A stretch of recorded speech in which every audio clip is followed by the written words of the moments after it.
Hi everyone, I'm Sean and welcome back to Splash Page. Today we're going to do a character review on everyone's favorite Guardian of the Globe. Of course I'm talking about Red Rush.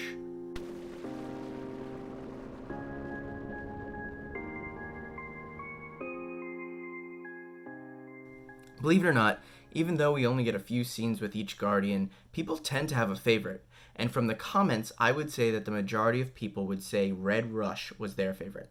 Comment down below and let us know who your favorite Guardian was. That being said, Red Rush also gets a ton of blame for what happens to the Guardians at the end of episode 1.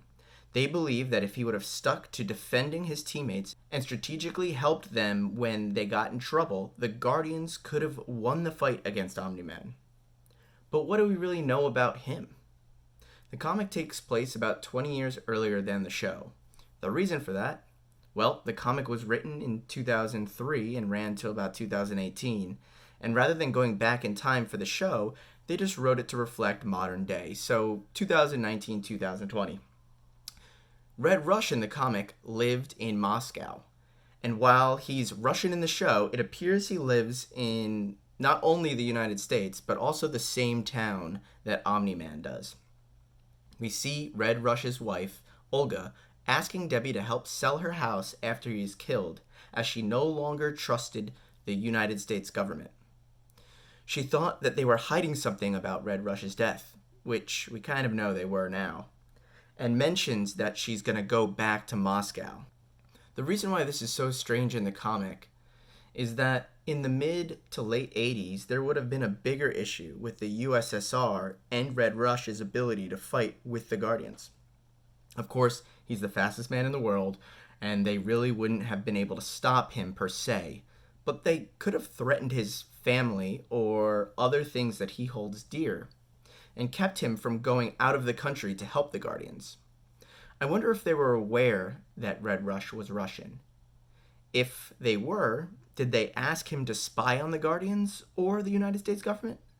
I don't get that sense, as he really becomes good friends with his teammates from what we can gather, but you have to imagine there was some other ulterior motive from the USSR that allowed him to fight with a somewhat American-based team.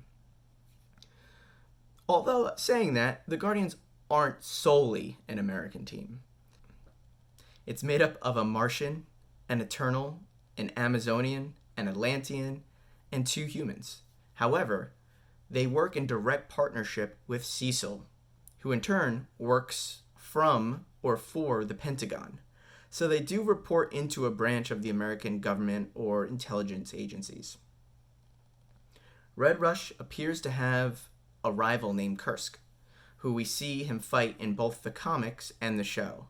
We see him again when the new Guardians fight Machine Head, as he's one of Machine Head's paid henchmen.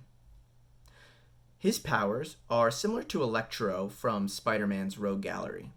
He appears to be Russian as well, and is completely covered in yellow like Flash's villain, Reverse Flash. But that's all we really know about him and why they're fighting. We do learn about Red Rush and his experience as a speedster. He's not only fast, but he perceives things at the speed he can move. So while he's having a discussion with his wife, he's sneaking off and saving people, making it back before she can realize it. His only mistake is when he comes back and he forgets to change out of his Red Rush costume, and that really kind of blows the whistle on him. He explains to his wife that he loves her, but due to his perception, every short conversation seems to take hours for him. In the show and the comic, Red Rush is one of the Guardians Omni-Man appears to really like. We can also see that Debbie and Olga get along, which really makes it more devastating. However, as an attempt to set himself apart from the Guardians, Omni-Man makes a joke about Red Rush, saying, "Hey, he could run fast, okay? It's not exactly one of your premier superpowers." I think this was kind of an unnecessary ad from the writers, but maybe they thought they needed to add something in to make the episode 8 twist fit a bit better. Make Omni-Man a bit more cold and calculating. But it was unfortunate because it really didn't play up the fact that Omni-Man did get along really well with a handful of the Guardians. In the first episode, we see how Red Rush works with the rest of the team. helping clear the area of innocent people before going on the attack.